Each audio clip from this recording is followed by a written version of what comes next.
Οδηγίες σε περίπτωση σεισμού.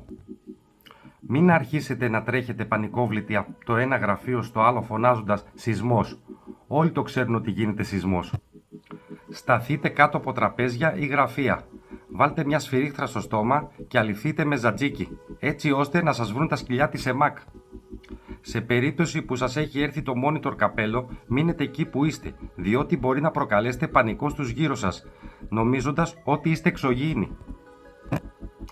Αν σας έρθει η κυρακατίνα από το πουθενά, μην πανικοβληθείτε, μάλλον συγύριζε την ταράτσα. Μην παίρνετε τηλέφωνο στο κινητό τζάμπα. Έτσι κι αλλιώς και το σταθερό την ώρα του σεισμού είναι κινητό. Προς Θεού, μην αρχίσετε να κλέβετε μνήμες, οθόνες, ποντίκια κτλ. Εκμεταλλευόμενοι το γεγονός. Μην πάτε να κατεβείτε με το ανσασέρ, είναι άσκοπο. Θα κατεβείτε μαζί με τον όροφο.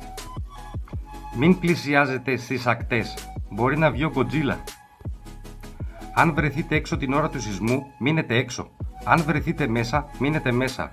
Αν προβληματιζόσαστε για το αν είσαστε μέσα ή έξω, μάλλον έχει γίνει της μπιπ. Μην τρέχετε όλοι στην έξοδο κινδύνου. Δεν υπάρχει τέτοια έξοδος.